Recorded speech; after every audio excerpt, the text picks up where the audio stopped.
विघ्नहर्ता श्री गणेश, श्री गणेश, श्री गणेश।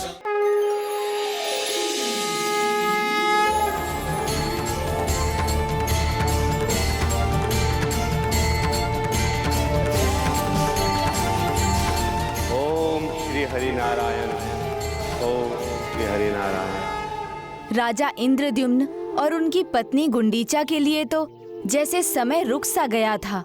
सृष्टि के नियमानुसार वो वृद्धावस्था को प्राप्त नहीं हुए थे।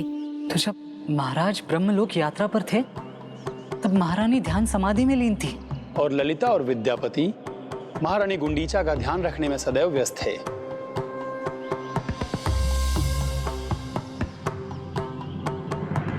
शीघ्र ही ललिता और विद्यापति को एक पुत्र की प्राप्ति हुई। महारानी गुंडीचा और महाराज इंद्रद्युम्न को इस बात का आभास भले ही नहीं था, किंतु उनके निकट सब कुछ बदल रहा था। और ऐसा कुछ दिन और माह नहीं अपितु दशकों तक चलता रहा। देखते ही देखते उनका पुत्र युवक बना, उसका विवाह हुआ और वो भी देवी गुंडीचा का ध्यान रखने में अपने माता पिता का हाथ बटाने लगा, जो सब कुछ भूलकर प्रभु की साधना में लीन रही।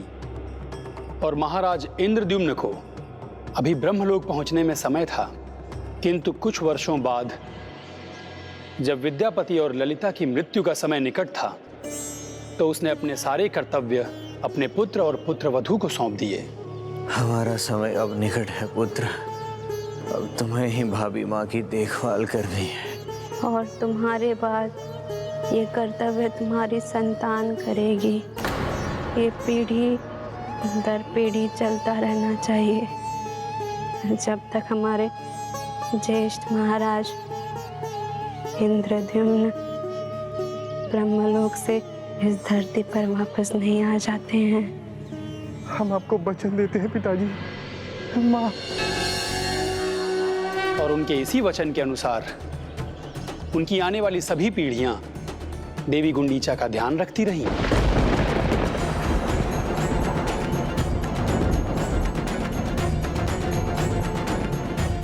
और फिर वो दिन आ ही गया जब महाराज इंद्रद्युम्न देवर्षि नारद के साथ ब्रह्मलोक पहुंच गए।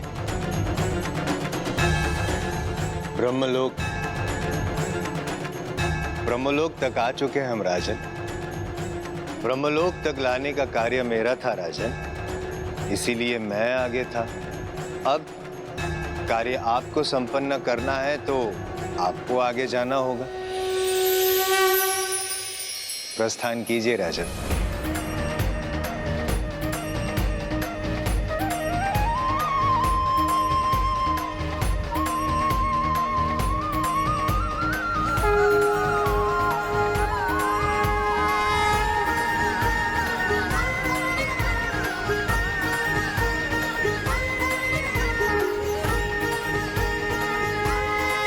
प्रभु ब्रह्मदेव,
प्रणाम ब्रह्मदेव।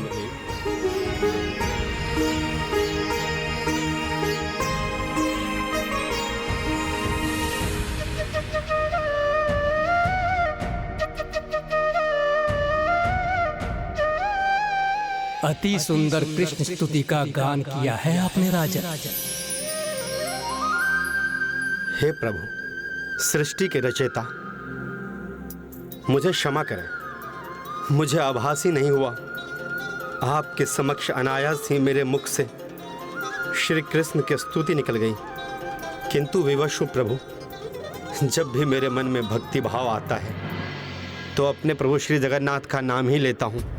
इसलिए जब आपको देखकर मेरे मन में भक्ति भाव उमड़ा तो प्रभु श्री कृष्ण की स्तुति ही जीवा पर आ गई।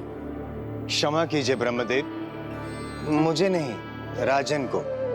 भक्त अपना आराध्य का नाम जपे बिना कहाँ रह पाता है। बहुत लंबी यात्रा की है इन्होंने, पूरी यात्रा सिर्फ हरि नाम ही जपते रहे, तो आपके समक्ष आने के पश्चात भी हरि नाम हरि नाम।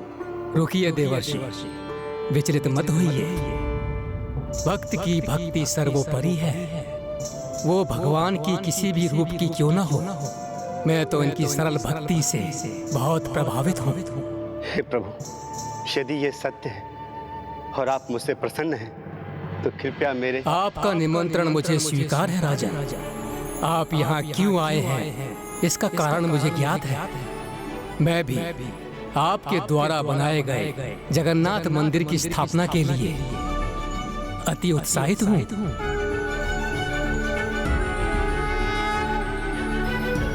इस प्रकार प्रभु ब्रह्मदेव जी ने महाराज इंद्रद्युम्न की सरल भक्ति से प्रभावित होकर उनका निमंत्रण स्वीकार किया। तब तो उनके लौटते ही प्रभु की प्रतिमा की स्थापना मंदिर में होगी। नहीं, कार्य इतना सरल अभी भी नहीं था, क्योंकि जैसा देवर्षि नारद ने कहा था, उनके ब्रह्मलोक से लौटने पर सब कुछ बदल चुका था और अब ये क्षेत्र राजा गालू माधव के अधीन था। इतने वर्षों के बीतने के कारण प्रभु जगन्नाथ जी का मंदिर रेत के अंबार में दब गया था, किंतु उस समय के राजा गालू माधव का ध्यान इस पर गया। लगता है यहाँ रेत के नीचे एक मंदिर दबा हुआ है। जितने श्रमिक मिले उतने लेकर आओ और मंदिर को रेत से बाहर निकलवाने के लिए सभी से यहाँ श्रम करवाओ। मेरे नाम से ये महान धर्म कार्य शीघ्र होना चाहिए। राजन, मुझे आशा है कि आपको भी ये ज्ञात होगा। आप जब जगन्नाथपुरी वापस लौटेंगे तो वहाँ सब कुछ बदल चुका होगा। आपके सभी परिजन, सहयोगी, जिन्हें आप अपने जीवन में जानते थे, वो सब मृत्यु पर्यंत मृत्यु लोक को छोड़कर जा चुके होंगे।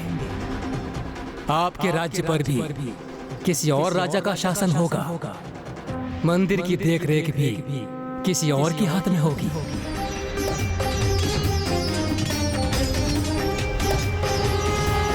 प्रभु, जब मैं वहां से निकला था तभी अपने सभी मोह बंधन को तोड़कर निकला था। मेरे सामने एक ही ध्येय है, प्रभु के मंदिर की स्थापना और पूरी का अलौकिक धाम लौकिक धाम बने, जहां उनके सभी भक्त प्रभु के दर्शन प्राप्त कर सके। इससे अधिक मेरी कोई इच्छा नहीं है प्रभु। ना मुझे राज्य चाहिए, ना ही मंदिर के देखरेख का उत्तरदायित्व। इस मंदिर को धरती के गर्भ से ढूंढकर बाहर निकालना ही मेरी सबसे बड़ी और महान उपलब्धि होगी और सदा मुझे इसके लिए स्मरण किया जाएगा और मेरा नाम भी इस मंदिर के साथ अमर हो जाएगा।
हे पुरी के दिव्य पावन स्थल, मैं आपको नमन करता हूँ। हे पुरी के दिव्य पावन स्थल, मैं आपको नमन करता हूँ।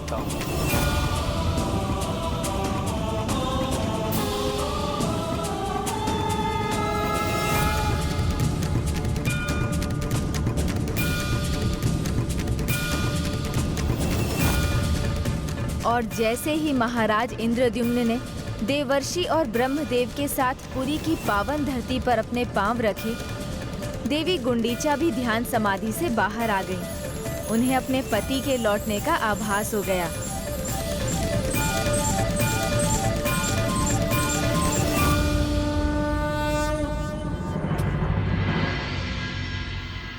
पुत्र, तुम अवश्य विद्यापति और ललिता के पुत्र होगे।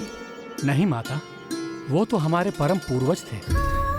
पृथ्वी से उनको प्रस्थान किए सदियों बीत चुके हैं। हमारे माता पिता ने हमें आपका ध्यान रखने का आदेश दिया है। बताइए माता, हम आपकी क्या सेवा करें? पुत्री, मुझे जगन्नाथपुरी ले चलो। मुझे आभास हो रहा है मेरे स्वामी लौट आए हैं।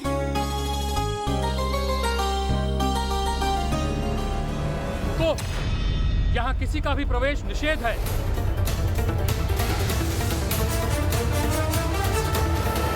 मुझे रोकना उचित नहीं है सैनिक। उचित अनुचित का निर्णय तुम नहीं, हमारे महाराज करते हैं। महाराज का आदेश है, यहाँ किसी भी बाहरी के प्रवेश की अनुमति नहीं है।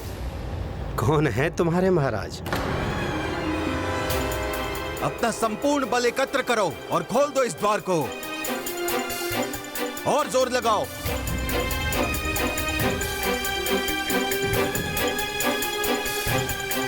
लगाओ और बलपूर्वक। अरे खोलो।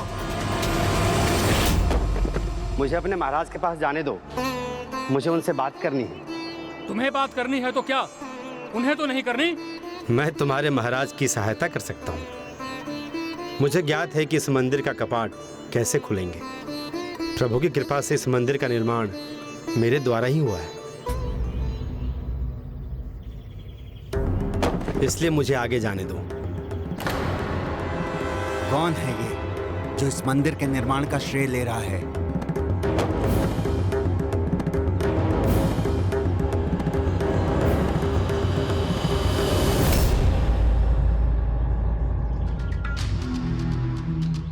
प्रणाम महाराज। इस मंदिर को रेत के सागर से निकालने वाला मैं हूँ और तुम इस पर अपना दावा कर रहे हो। मैं जो कह रहा हूँ वो सत्य है महाराज। सहस्त्रों वर्ष पहले मैं इंद्रद्युम्न यहाँ का राजा था। प्रभु नील माधव का आशीर्वाद और राम भक्त महाबली हनुमान जी की सहायता से मैंने प्रभु जगन्नाथ जी के इस मंदिर का निर्माण किया था। सहस्त्रों वर्ष पहले यही कहा ना तुमने?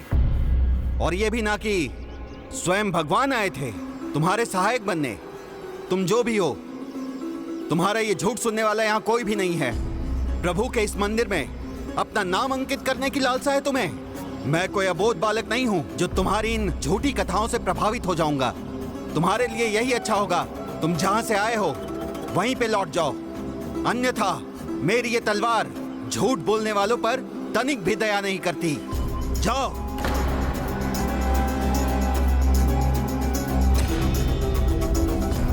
ब्रह्मदेव, अब आप ही कुछ कीजिए। राजा इंद्रद्युम्न निशस्त्र है, संकट में है। सहसा विदधीत न क्रियां विवेकः परमा पदां पदं दृढ़ते ही विमृश्य कारिणं गुणलुब्धा स्वमेव संपदा। जो सोच विचार के भक्ति भाव से कार्य करते हैं उनके साथ सदा भगवान होते हैं, और जिसके साथ स्वयं प्रभु जगन्नाथ जी का आशीर्वाद हो उसे भला कैसा भय। सुना नहीं मैंने क्या कहा? उल्टे पांव यहाँ से लौट जाओ। मेरा विश्वास कीजिए, मैंने जो भी कहा है उसका एक एक शब्द सत्य है। प्रभु जगन्नाथ जी की कृपा से मैंने इस मंदिर का निर्माण किया है और उनकी कृपा से ही आज प्रभु की प्रतिमा की स्थापना होगी।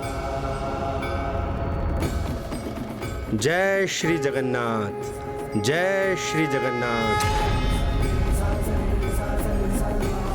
जय श्री रुक जाओ, जगन्नाथ। मैंने कहा रुक जाओ, आगे मत बढ़ो। जय जगन्नाथ, जय श्री जगन्नाथ, जय श्री जगन्नाथ।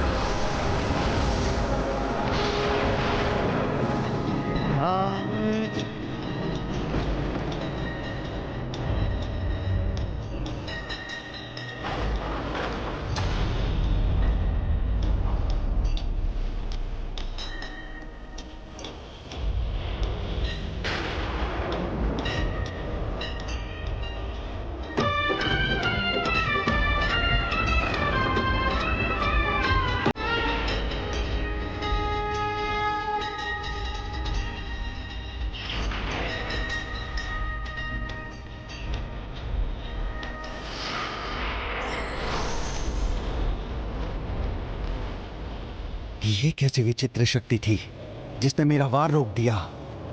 तो क्या ये मंदिर का द्वार भी खोल सकेगा?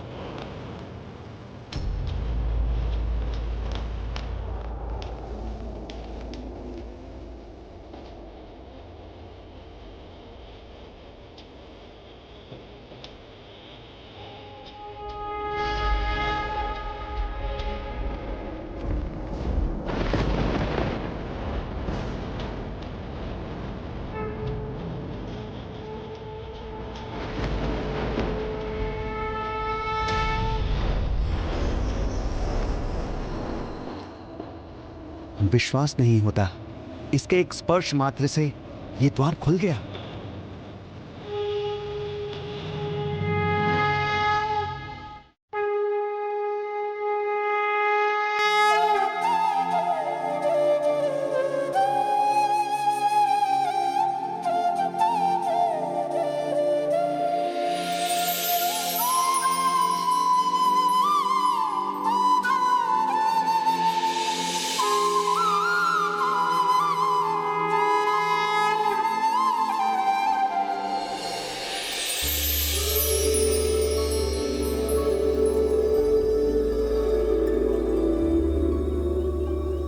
मैं लौट आया प्रभु, मैं लौट आया। कौन हो तुम? मैंने जो परिचय दिया था वो उचित नहीं था। मेरा वास्तविक परिचय बस इतना है, मैं प्रभु का मात्र एक भक्त हूँ और प्रभु कार्य के लिए ब्रह्मलोक की यात्रा से लौटकर आया हूँ। परिहास कर रहे हो? ब्रह्मलोक तक कोई नहीं पहुंच सकता और ना ही वहां से कोई लौट सकता है।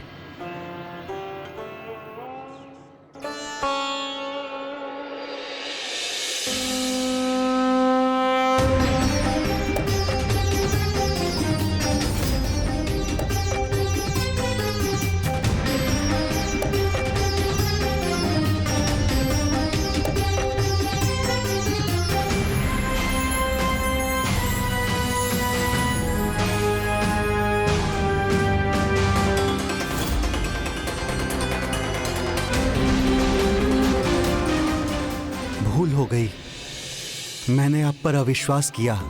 मैं तो एक साधारण राजा हूँ। इतने गूढ़ रहस्यों को जानना मेरे लिए कहाँ संभव है। मुझे क्षमा कर दीजिए। प्रभु के मंदिर में क्षमा प्रभु से मांगनी चाहिए। उनका आशीर्वाद रहेगा तो आपके सभी दोष दूर हो जाएंगे।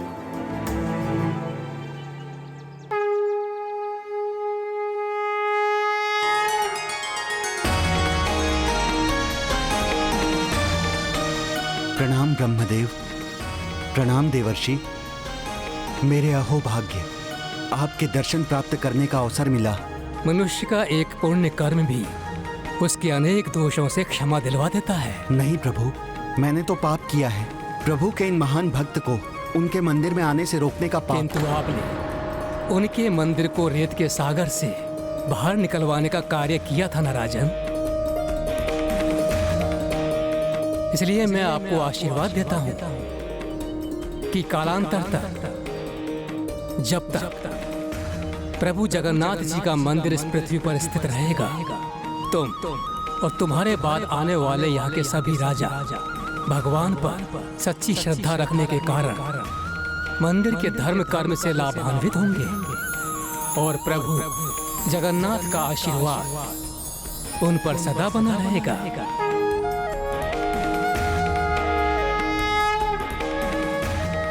इतने सशस्त्र सैनिक और स्वयं महाराज गालू माधव अपने खड़ग के साथ खड़े, किंतु फिर भी कोई महाराज इंद्रद्युम्न को स्पर्श भी नहीं कर सका। अर्थात जो प्रभु श्री जगन्नाथ जी पर पूर्ण विश्वास रखता है, प्रभु उसका हाथ सदैव थामे रखते हैं।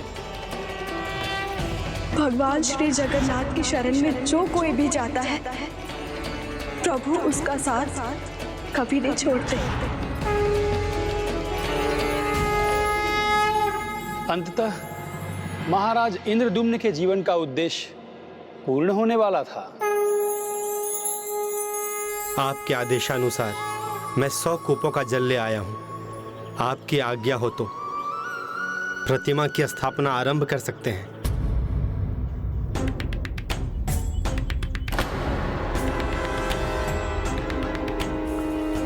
प्रभु, आपका शांत होना मुझे चिंतित कर रहा है।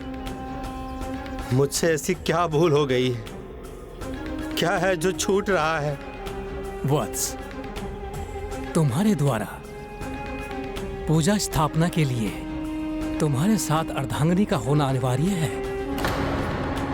विवाहित दंपत्ति जब एक साथ यज्ञ में बैठते हैं तभी उसे पूर्ण माना जाता है।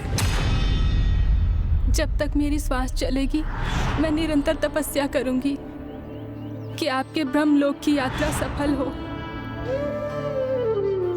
प्रभु, पृथ्वी के सहस्त्रों वर्ष पहले मेरा यहाँ से प्रस्थान हुआ था। तब मेरी अर्धांगिनी के साथ क्या हुआ मुझे कुछ भी ज्ञात नहीं। इस सृष्टि का नियम तो आपने ही निर्धारित किया है। जिसका जन्म होता है उसकी मृत्यु भी होती है, तो अब वो जीवित कहाँ होगी? किंतु इतना अवश्य है, उसने मुझसे कहा था वो मेरी प्रतीक्षा करेगी। मैंने जो वचन दिया था उसे पूर्ण भी किया है स्वामी। मैं तो तब से ही आपकी प्रतीक्षा में हूँ।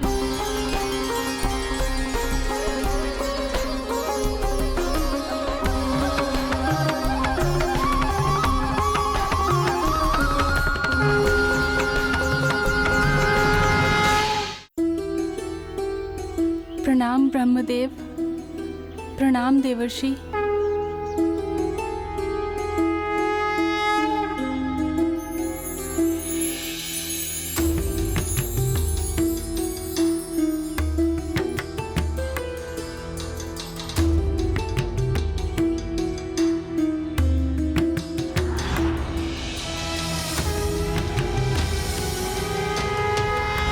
अर्थात इस अवधि तक आप समाधिस्थ थे प्रिय? हाँ स्वामी, देवर जी और ललिता के वंशजों ने मेरी देखरेख की।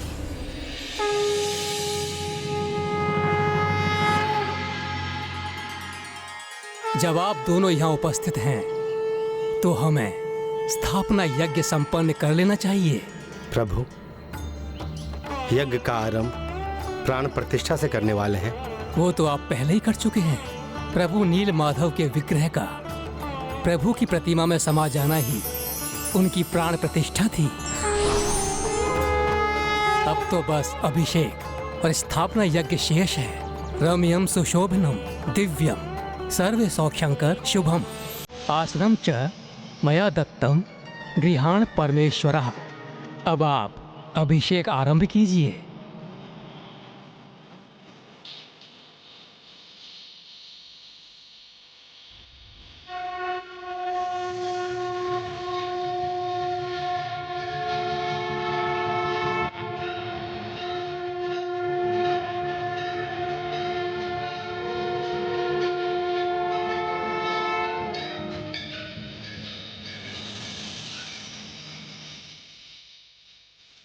गंगा सरस्वती रेवा पयोसणी नर्मदा जल है स्नापितो असि मया देव तथा शांति कुरुषु में मंदाकिन्यास्त यद्धारी सर्व पाप हरम शुभम तदिधम कल्पितम देव स्नानार्थम प्रतिगृहता।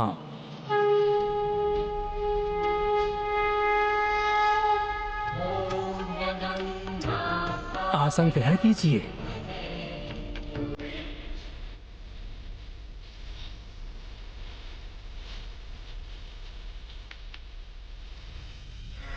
ॐ भूर्भुवः स्वः तत्सवितुर्वरेण्यं भर्गो देवस्य धीमहि धियो यो नः प्रचोदयात्।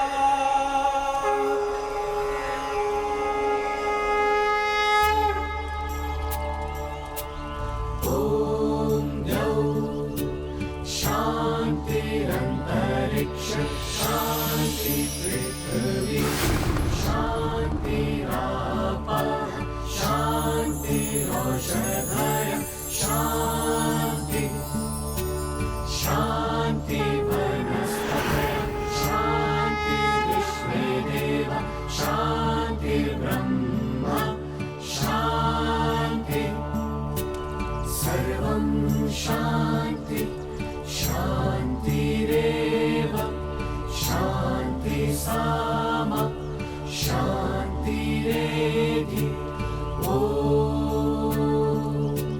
शान्ति शान्ति शान्ति।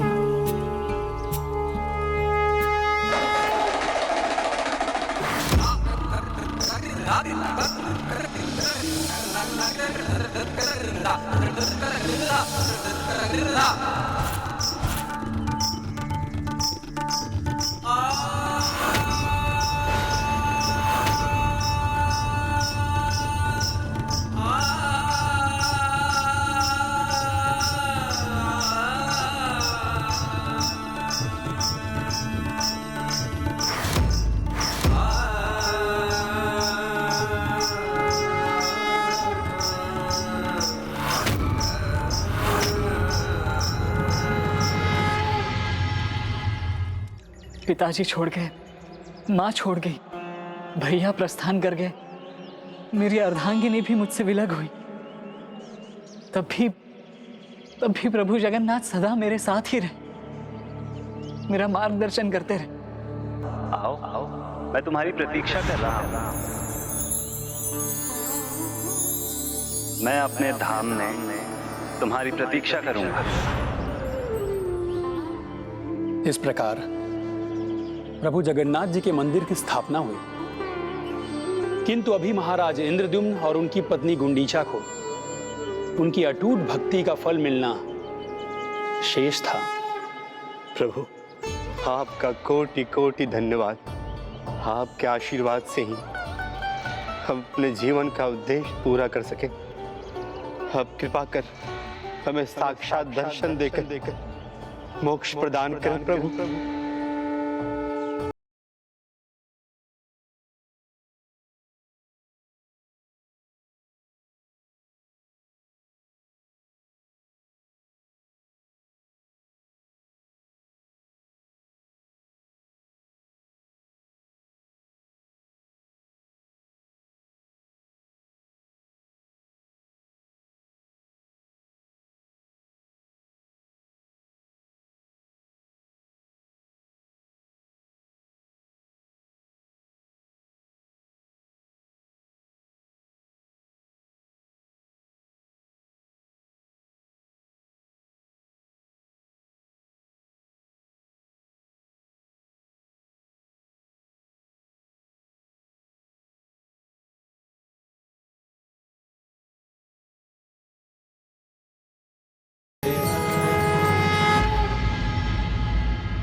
व्यक्ति यदि दृढ़ संकल्प और पूर्णता के साथ कार्य करता है तो सफलता अवश्य मिलती है।